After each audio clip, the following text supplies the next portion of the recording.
comenzar, pues, sabe la palabra, vamos a tener entonces ahora la lectura de la palabra del Señor en la carta a los Efesios, en el capítulo 2, los versículos finales del 20 al 22.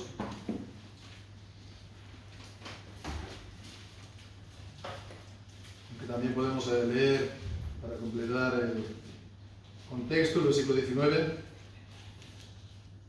Pues así ya no sois extranjeros ni advenedizos, sino conciudadanos de los santos y miembros de la familia de Dios, edificados sobre el fundamento de los apóstoles y profetas, siendo la piedra angular Jesucristo mismo, en quien todo el edificio, bien trabado, va creciendo para ser un templo santo en el Señor, en quien vosotros también sois juntamente edificados para morada de Dios en el Espíritu. Amén. El Señor bendiga su santa palabra. La semana anterior estábamos considerando los versículos del 16 hasta el 19. Estuvimos viendo la igualdad de los creyentes en Cristo, como todos, los de lejos y los de cerca, tenemos la misma entrada, el mismo acceso, la misma entrada a la gracia de Dios, ¿no? En el pueblo de Dios, que es la iglesia del Señor Jesucristo, todos somos miembros de la misma familia de Dios al haber sido adoptados, y también consideramos la primera consecuencia. Hemos leído entonces el versículo 19, ¿verdad? Que somos miembros de la familia de Dios, de la casa de Dios. Y bien, pues este segundo mensaje podríamos decir que es la segunda consecuencia de esto. No solamente somos familia de Dios, somos templo de Dios. Somos templo de Dios. El tema que vamos a ver esta mañana es el tema de la edificación espiritual, la edificación de la iglesia, de la edificación entre los cristianos, la edificación, pues, que es uno de los temas más importantes del Nuevo Testamento para hablar de la iglesia, ¿no? De los creyentes. Y en la Biblia, pues, bueno, no aparece evidentemente en el Nuevo Testamento, sino que ya había sido prefigurado en el Antiguo Testamento. El Antiguo Testamento nos habla por medio de tipos, ¿verdad? Ejemplos que se cumplen en el Nuevo Testamento. Pues en el Antiguo Testamento se nos habla de los pasajes de la construcción, de la edificación. Primero del tabernáculo en el desierto de Moisés, después el templo de Jerusalén, hecho por Salomón, que después iba a ser también restaurado por Esdras Nehemías, y después también la visión del templo futuro, o la visión del templo que tuvo el profeta Ezequiel en los capítulos finales de su profecía. Y bien, pues en el Nuevo Testamento, bueno, es un tema muy amplio. Evidentemente, si nos centramos solamente a este mismo verbo que aparece aquí en el versículo 20, podemos ver rápidamente 4 cosas acerca de esto. Vemos que esta edificación la hace Dios por medio de la palabra de su gracia. Hechos capítulo 20 y versículo 32. Hechos 20, 32. Ahí leemos: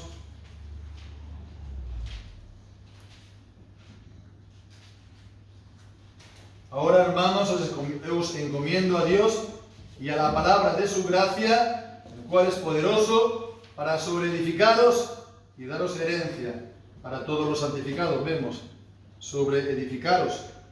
También en el 1 Corintios, el capítulo 3, vemos que también se sobreedifica este templo por los ministerios y por las obras de los creyentes. Vemos en el capítulo 3, versículos 10, 12 y 14.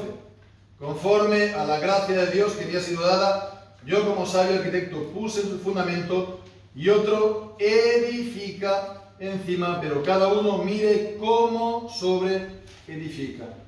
Y si alguno edificare sobre este fundamento con oro, plata, piedras preciosas, madera, heno, hojarasca, la obra de cada uno será manifestada. Versículo 14: si permanece la obra de cada uno que sobreedificó, recibirá recompensa. Y después también se sobreedifica siendo confirmados en la fe. Leemos esto en los textos, Colosenses capítulo 2, leemos allá, Colosenses capítulo 2, versículo 7. Arraigados y sobreedificados en Él, en Jesús el Señor, ¿no? Versículo 6. Como habéis recibido a Cristo Jesús, el Señor, andad en Él, arraigados y sobreedificados en Él, confirmados en la fe, así como también, por supuesto, Judas, versículo 20. Judas, versículo 20, que dice: vosotros, oh amados, edificándoos sobre vuestra santísima fe.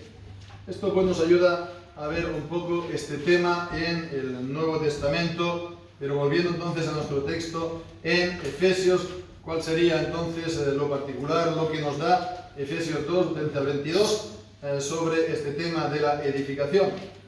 Bueno, pues si podemos resumir muy brevemente lo que nos da, podemos decir en que, bueno, nadie puede, ni nosotros ni nadie puede impedir esta edificación sobre edificación de la iglesia, esta edificación espiritual, porque es algo que está basado en lo que somos como cristianos, en lo que somos como iglesia, está basado en nuestra misma naturaleza dada por Dios. Solamente podemos edificarnos cuando las cosas proceden y son de Dios. Y bien, pues entonces vamos a poder ver esto simplemente con las tres ideas que nos dan estos tres versículos. Primeramente vemos el fundamento de este templo, el fundamento también entonces de esta edificación espiritual nuestra. Es lo que nos dice el versículo 20, ¿verdad? Edificados, voy a ser sobreedificados, sobre el fundamento de los apóstoles y profetas. En cuanto pues a los apóstoles, por supuesto no hay ningún problema, son los 12 apóstoles y también Pablo. 12 apóstoles que ya fueron también prefigurados, vemos en el Antiguo Testamento con las 12 tribus, ¿no? Vemos también en la visión en Apocalipsis de los 24 ancianos, por ejemplo, las 24 también puertas, que prefiguran también las 12 tribus y los 12 apóstoles, que entonces son, digamos, una imagen de toda la iglesia del Señor. Y después están los profetas, ¿no? Y bueno, entre los profetas no es necesario que veamos aquí a los profetas del Antiguo Testamento, porque en el Nuevo Testamento vemos que también había profetas, ¿no? Está en el libro de los Hechos, está Ágabo, por ejemplo, se nos da su nombre, y también que él daba palabra de Dios. Eran los profetas, hombres llamados por Dios, que daban palabra verdadera, eran palabra inspirada, y esa palabra sobre todo vemos era para dar no tanto enseñanza o doctrina como los apóstoles, sino también guía, instrucción de cómo se tiene que actuar, ¿no? La guía del Señor, la dirección del Señor. No vemos en la palabra, en la Biblia, que estos profetas del Nuevo Testamento dieran una palabra que se podría equivocar, o que fuera mezclada palabra de hombre y palabra de Dios, y tenemos que estar aquí mirando qué parte es, ¿no? La que tenemos que darnos como palabra de Dios. No, es palabra de Dios porque eran, pues, profetas, pero estos mensajes no los dio Dios con el fin de, pues, que sobre él esto, pues, se fundara la iglesia. Aunque aquí es el fundamento, por supuesto, pero no era palabra escrita, no era palabra de la Sagrada Escritura. Al contrario de los libros del Nuevo Testamento, que todos son palabra de los apóstoles. Entonces vemos, ¿no? Es este fundamento de los apóstoles y profetas que están, pues entonces, apuntando ¿a qué? A la Escritura. Está apuntando entonces a la Biblia, ¿no? En particular al Nuevo Testamento. Y bien, pues entonces vemos, la iglesia es por naturaleza apostólica, ¿no? Tenemos la iglesia santa, católica, que no romana, y apostólica. Apostólica, pues vemos, la iglesia es no digamos, nombrando ahora nosotros apóstoles, ¿no? O apóstolas, ¿no? Hoy en día también podría ser, ¿no? Nosotros no tenemos que nombrar apóstoles, porque los apóstoles fueron 12 y Pablo, y no más, ¿no? Y apostólica no es entonces siguiendo lo que un obispo, ¿no? En particular el de Roma, pues el que se dice sucesor del apóstol Pedro, entonces si lo haces, entonces es apostólica, si no, no, no, para nada. No, para nada, porque Dios no instituyó eso en la palabra del Señor, al contrario de lo que ellos dicen, ¿no? Es apostólica, pues, cuando se sigue la Escritura y cuando se rechaza todo lo demás. Cuando se sigue la Escritura y se rechaza todo lo demás. Es apostólica, por tanto, cuando se es bíblico. Es apostólico cuando, digamos, se rechaza todo lo que se quiere añadir a la palabra, lo que se añade a la palabra, o también lo que aparta de la Escritura, todo lo que aparta nuestra atención o nuestra mente de la Sagrada Escritura. Vemos, ese es el fundamento, la Sagrada Escritura. Pero no está sola, dice que también está la piedra angular, ¿no? La piedra angular, Jesucristo mismo. Jesucristo es esta piedra angular. Las piedras angulares, bueno, aquí en la ciudad no se usan ya, ¿no? Pero en los pueblos sí que se ven. Las piedras angulares son las casas del pueblo, las que están todavía pues, con estas piedras en las esquinas de la casa. Entonces son unas grandes piedras, ¿no? Y esas grandes piedras soportan todo el peso de la casa para que no se caiga. Entonces es la piedra sobre la que descansa toda la casa. Y entonces está la piedra, la palabra de los apóstoles, que es el fundamento, y está juntamente con la piedra angular, que es Jesucristo. Y Jesucristo, por lo tanto, vemos, es la piedra sobre la que se sostiene toda la iglesia, juntamente con el fundamento. Y los dos van juntos, la palabra apostólica y Jesucristo mismo. Jesucristo, por lo tanto, es la clave de la palabra de Dios. Es el cimiento de toda la Escritura. No se puede usar la Escritura sin Jesucristo. Mucho menos en contra de Jesucristo. Él es el Señor, el Rey de Reyes, el Señor de los Señores y el Señor de la Iglesia. Nos ha dado su Escritura como nuestra carta, como nuestra guía en todas las cosas, para hacer su voluntad. Bien, pues Él es el sentido de toda la Escritura. De la misma manera que Jesucristo es también el sentido de toda la vida de los creyentes, pues también el Señor Jesús es el sentido de toda la Escritura. Así vemos entonces de qué sirve entonces para una iglesia pues, que no sea bíblica, ¿no? Que no sea bíblica. Una iglesia que no ponga la Escritura por encima de todas las cosas, que no se reverencie a la Escritura. Lo peor de todo es si la Escritura dice una cosa y nosotros pues venimos y la queremos corregir, ¿no? Y hoy en día pues sabemos que eso está bastante de moda, ya comenzó pues hace unas décadas, ¿no? Con esto de las mujeres pastores, que eso no existe por supuesto en la Escritura, ¿verdad? Pero se corrigió porque decía, no, eso era el tiempo de Pablo, ¿sabes? Si eso era Pablo, que era a lo mejor un poco machista, eso fue su opinión personal. Y bueno, pues entonces, ¿qué ocurrió? Pasando el tiempo, que se ha aplicado exactamente la misma manera de razonar con otras cosas, ¿no? Y ahora tenemos de todo esto del género y del LGTBI, etcétera, etcétera. Bueno, pues entonces vemos, eso es una iglesia apostólica, ¿no? Eso no es una iglesia apostólica. Y si no es una iglesia apostólica, ¿qué es entonces? Pues no tiene fundamento. Y entonces, pues está sosteniéndose también sobre la piedra angular Jesucristo, ¿no? ¿Y qué es ese edificio entonces? Ese edificio va a sostenerse. Una casa sin fundamento se va a sostener, ¿no? Una casa sin cimientos se va a sostener, ¿no? Eso se va a caer, eso se va a derrumbar. Entonces todas aquellas organizaciones, ¿no? Todas aquellas organizaciones eclesiásticas, ¿no? Que tienen el nombre de iglesia tal vez, pero que han dejado la palabra de Dios para corregirlas, ¿no? Digamos, son liberales, ¿no? Son las iglesias liberales, pues estas tienen que caer, van a caer, no es que lo digo yo, es que no tienen cimiento, no tienen fundamento, no tienen la piedra angular tampoco. Entonces se están sosteniendo pues de lo que se sostiene un poco del aire, pero llegará el momento en el que se acaben los fondos, los recursos, etcétera, etcétera, y se vengan completamente abajo. Comenzando por ellas. Toda iglesia que se aparta o quiere apartar el fundamento, aparta también la piedra angular, Jesucristo, y eso se viene abajo, eso se derrumba. Bien, pues estando entonces sobre ese fundamento, ¿verdad? Se sobreedifica y crecemos, ¿verdad? El crecimiento. Tienes el fundamento, y la segunda gran idea es el instrumento. Lo que leemos en el versículo 21, en quien todo el edificio bien trabado va creciendo. Bien trabado va creciendo. Tenemos entonces aquí la idea del crecimiento, ¿no?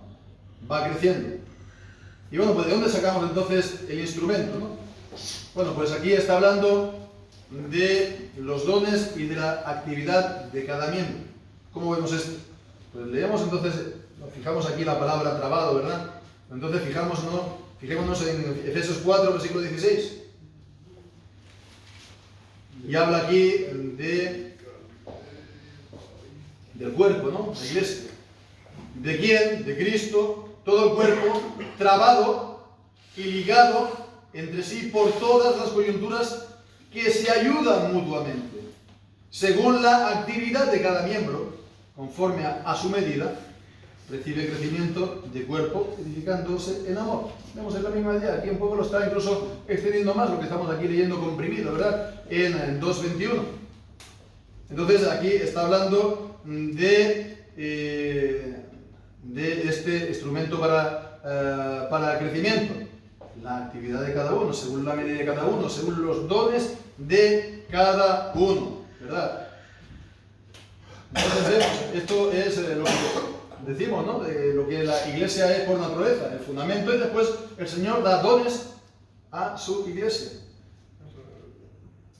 Antes de la conversión, ¿qué éramos? Pues antes de la conversión lo leíamos en 2.1, ¿no? Estábamos muertos en delitos y en pecados. Cuando el Señor nos regenera y nos llama a Jesucristo, entonces nos nacemos de nuevo, nacemos de lo alto, nacemos del Espíritu, dice Juan capítulo 3. Entonces el Espíritu nos une a Cristo, y nos une al cuerpo de Cristo, que es la iglesia. Y entonces estamos unos y otros, vemos lo que hemos leído aquí en capítulo 4, unidos, ¿no? Unidos en el mismo cuerpo y unidos a Cristo. Y dice de las actividades, esas actividades y esos dones, y eso lo da también el Espíritu Santo. Primera de Corintios capítulo 12, en el versículo 4 dice: ahora bien, hay diversidad de dones, pero el Espíritu es el mismo. Y hay diversidad de ministerios, pero el Señor es el mismo. Y hay diversidad de operaciones, pero es el mismo Dios, el que hace todas las cosas y en todos. Pero a cada uno les da la manifestación del Espíritu para provecho. Pero no solamente para Él, sino para el provecho de todos, ¿verdad? Y bien, pues entonces en cuanto a los dones, de manera, digamos, destacada está el don del ministerio, de la palabra de Dios, ¿no? Pero no está en exclusiva, también están los dones de gobierno, están los dones de servicio, están los dones, en fin, cada creyente tiene su propio don, y esto lo dice también el apóstol Pedro. Leemos allá en Primera de Pedro, capítulo 4, versículo 10. Y dice: cada uno, según el don que ha recibido, ministrelo a nosotros, como buenos administradores de la multiforme gracia de Dios. Entonces vemos, ¿no? Cada uno, según el don que ha recibido. Entonces vemos, ¿no? Esto es lo que ocurre en la iglesia. En un sentido, todo lo que se hace en la iglesia y todo lo que se dice en la iglesia, si es del Señor, si viene del Señor, edifica. Edifica a los demás hermanos y edifica a la iglesia, ¿verdad? Cualquier cosa que se hace y cualquier cosa que se dice, si es del Señor, si es de mi carne, eso no edifica. Si es de mí mismo, eso no edifica. Pero si es del don que el Señor me ha dado, y si es entonces del Espíritu, eso el Señor lo da para edificar a nosotros. Edifica a nosotros sí o sí. Si los otros son también del Señor y del Espíritu. Vemos, el Señor lo da y cualquier cosa entonces que decimos y que hacemos del Señor, no estoy aquí hablando de nuestra propia manera de ser, carácter, nuestras propias palabras, opiniones o lo que sea, ¿no? Sino del Señor.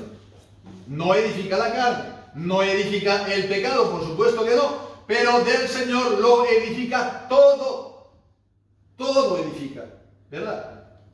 Y entonces eso es lo que da también el crecimiento, en quien todo el edificio bien trabajado va creciendo. Eso es lo que hace que el edificio crezca, esos son los instrumentos, ¿verdad? Eso es lo que hace que el cuerpo crezca, ¿no? ¿En qué se crece? Hombre, pues cada uno espiritualmente, personalmente, dice segunda de Pedro, ¿verdad? Acabando ya el capítulo 3, ¿no? Todos creced en la gracia y el conocimiento de Dios. Es un crecimiento entonces espiritual. Entonces conocen más de la palabra, conocen más de Cristo, conocen más. Tienes un crecimiento espiritual como creyente. Pero no hemos de pensar solamente en términos, digamos, espirituales, ¿no?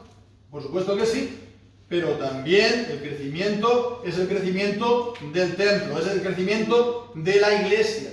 Y es un crecimiento visible, ¿verdad? Un niño, por ejemplo, ¿no? Un niño pequeño va creciendo en conocimiento, ¿verdad? Pero también su cuerpo va creciendo.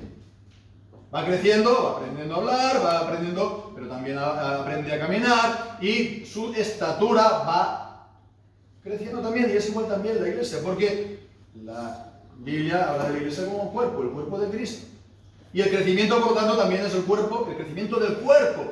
No solamente de la gracia y del conocimiento, ¿verdad? Que sí, por supuesto, pero también del cuerpo. Ese crecimiento es, por tanto, visible. Es decir, que el templo cada vez es más y más grande. Es decir, que la iglesia cada vez es más y más grande. Esta iglesia que es invisible, ¿verdad? Que es el cuerpo de nuestro Señor Jesucristo, que son todos aquellos dados por el Padre a Cristo desde antes de la fundación del mundo. Pues entonces este cuerpo está en la mente de Dios. Pero ese cuerpo invisible en la mente de Dios, esa iglesia invisible a la cual también ya están los santos que han partido y que están en la presencia de Dios. Pero aquí en la tierra estamos nosotros ahora, ¿verdad? Y entonces esta iglesia invisible se hace visible. Nosotros, los creyentes con vida, estamos aquí, ¿no? Aunque se nos dice que estamos sentados en los lugares celestiales juntamente con Cristo, lo decía también aquí, ¿no? En el capítulos anteriores de Efesios, ¿no? Pero estamos sobre la tierra y vamos y nos congregamos en iglesia visible, ¿verdad? Entonces, la iglesia visible también crece, también ha de crecer, ¿no? Se hace cada vez más visible. Y se hace cada vez más grande. Eso es la iglesia. Ya lo veíamos, ¿no? En Daniel capítulo 2. Esta piedra que se cortó de la montaña, que vino rodando, que dio a la estatua de... en Daniel 2, ¿no? No lo vamos a repasar. Pero el caso es que después creció esa pequeña piedra y ocupó toda la tierra. Y ahí está hablando, ¿qué? Del reino de Cristo. Ahí está hablando de la iglesia. El Señor Jesús habla de la iglesia como está el reino de Dios, como la semilla de mostaza, la más pequeñita, ¿no? De las semillas que hay, que se planta y después es la planta mayor, que se hace grande y que vienen todas las bestias y se cobijan sobre ella o bajo ella, ¿no? Bien, pues entonces esto es lo que tenemos que tener también presente. La iglesia crece. La iglesia crece. Y entonces, si somos creyentes, nuestra presencia también es importante. Nuestra presencia, si somos creyentes, edificamos a los demás. Edificamos a los demás y somos edificados también de los demás. Esperamos del ministerio de la palabra, pero también de estar con los demás creyentes. A ver, si uno apenas tiene vida de iglesia, ¿no? Uno apenas se congrega, apenas se viene, o se viene una vez, de tanto en cuando, ¿no? ¿Cómo se puede uno edificar bien? Imaginemos, ¿no? Pues que esto traspasado a los que construyen las casas y los pisos, ¿verdad? Que están trabajando una semana y después 3 no, o dos no. Y así van, ¿no? Pues edificando un poquito y después nos paramos, edificando un poquito y después nos paramos, ¿no? Y estos son los que están así, ¿no? Con un pie adentro, otro pie fuera, que están vacilantes, etcétera, etcétera. Pero después están aquellos que vienen y desaparecen, ¿no? Y bueno, habréis visto también, ¿no? Pues estos edificios, ¿no? Estos esqueletos de edificios que se comienza a plantar y que no tiene dinero para continuar y que solamente están pues entonces las columnas y cada planta y que no hay paredes y está pues eso pues hecho una pena. Y así es también espiritualmente para muchos, ¿verdad? Que comienzan, ¿no? Que vienen, que se alegran tal vez, ¿no? Que a lo mejor pues se hacen miembros, que dan testimonio y que se apartan. ¿Qué es eso? ¿Son edificados? No, no son edificados. Porque la edificación es en el cuerpo, es en el templo, es en la iglesia, con los hermanos, es dando culto al Señor. Entonces vemos, ¿no? Si somos creyentes, el reunirse, el congregarse, el tener esta vida de iglesia, a ver, es un deber, es un mandamiento que el Señor nos da, ¿verdad? Hebreos 10, 25 nos dice no dejando vuestra congregación como algunos tienen por costumbre, pero a ver, después está que también es una necesidad, porque si no, no hay edificación. Y no solamente esto, es que si somos del Señor, esta edificación es nuestro mayor bien, es nuestro gozo, ¿verdad? Nos deleitamos en ello, ¿no? No es solamente entonces una obligación que hemos de ir a la iglesia, sino porque es que es algo que si no, como nos falta el aire, ¿no? Entonces recordemos, ¿no? Si es del Señor, entonces todo lo que se hace, todo lo que se dice, además del ministerio de la palabra y del culto, por supuesto, edifica a los hermanos en la iglesia y edifica a la iglesia. Y ahora, hermanos, la tercera idea es el fin y el propósito de esta edificación, que es ser templo, habitación del Señor. Vemos en el versículo 21 y 22 se repite la palabra para y para, ¿no? Es muy parecido el 21 y el 22, ¿verdad? Para ser un templo santo del Señor, para morada de Dios en el Espíritu. Se puede ver estos dos juntos, estos dos mitades juntos, ¿no? Repiten esta misma idea, se repite de dos maneras distintas. Entonces, una vez está hablando del templo santo del Señor y otro para morada, que también tiene la idea de casa dentro, ¿no? En el original, casa de Dios. Entonces, bueno, recordemos que el templo, hablando del Antiguo Testamento, en el templo de Jerusalén muchas veces se le llama casa de Dios, ¿no? Casa de Dios. Y eso pues para hablar de la iglesia, que es la verdadera casa de Dios. O sea, nos dice en el Antiguo Testamento que Jehová mora en Jerusalén, o que Jehová mora o que habita en el templo. Pero sabemos que Hechos 7 dice, Dios no mora en templos hechos con manos, ¿no? Lo decía Esteban. No es el templo físico. Ese templo físico era un tipo. La realidad es la casa verdadera, es la iglesia.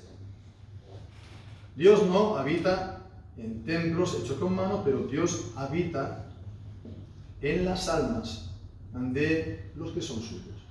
Dios habita en las almas que han sido dados a Cristo desde antes de la fundación del mundo.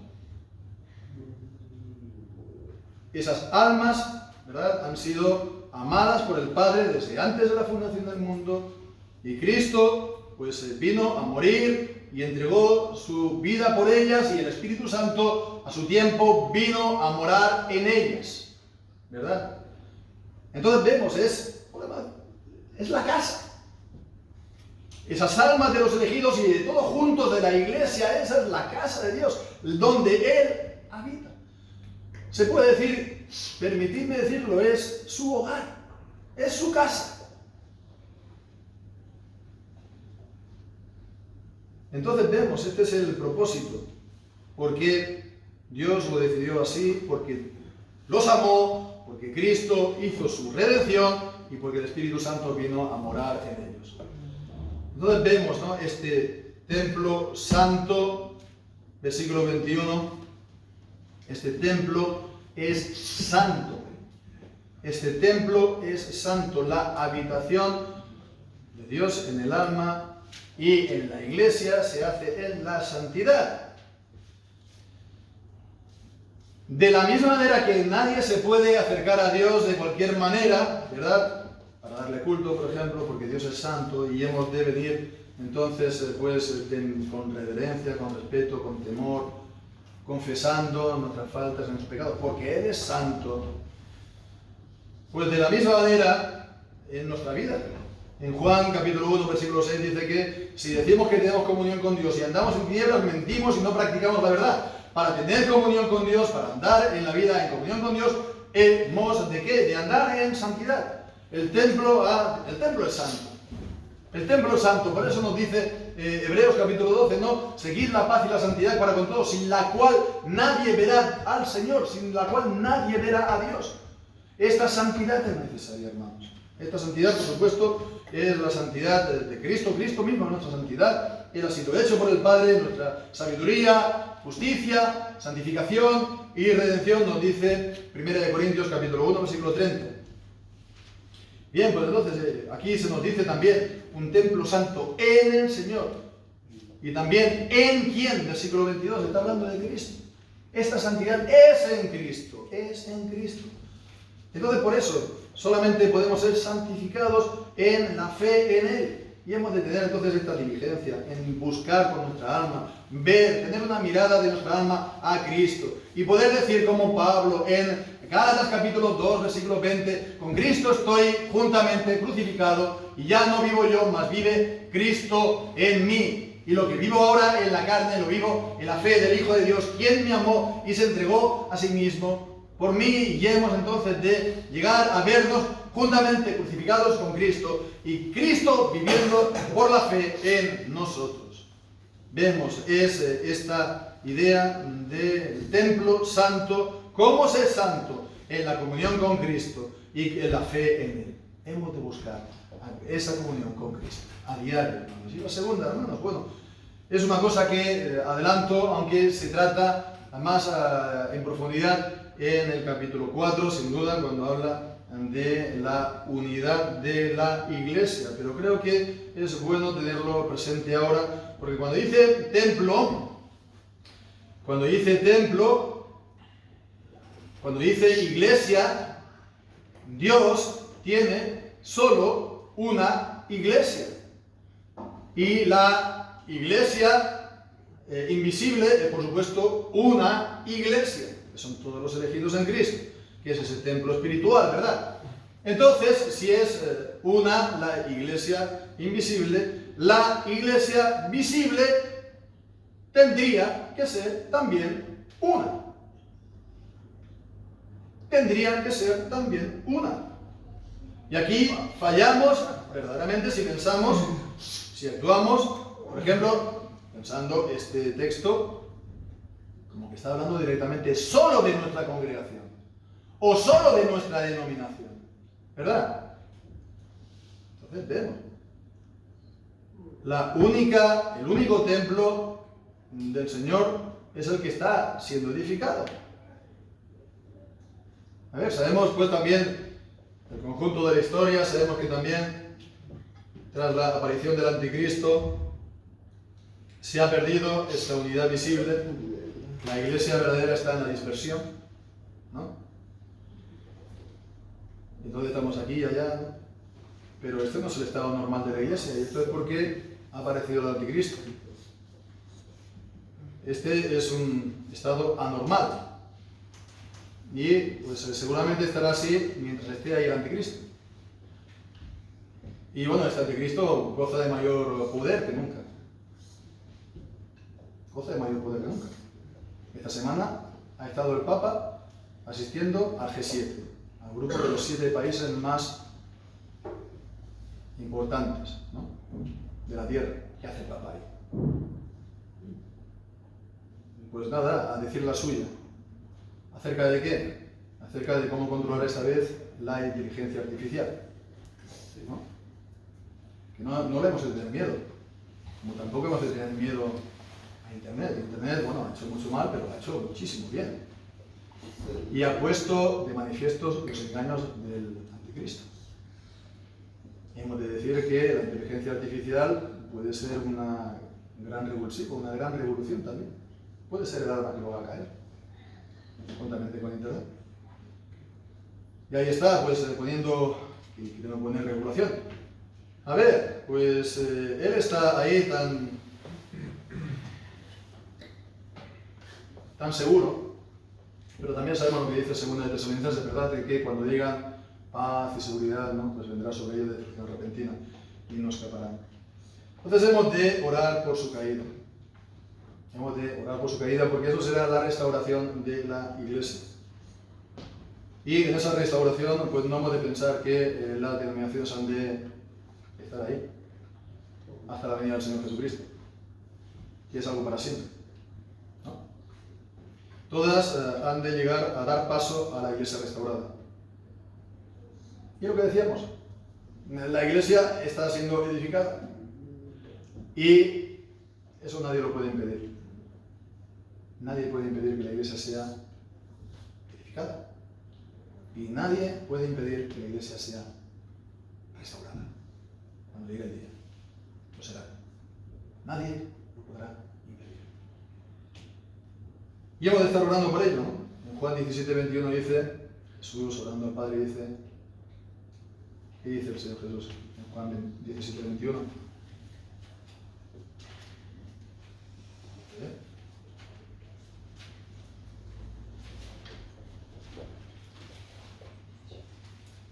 Para que todos sean uno, como tú, oh Padre, en mí, y yo en ti, que también ellos sean uno en nosotros.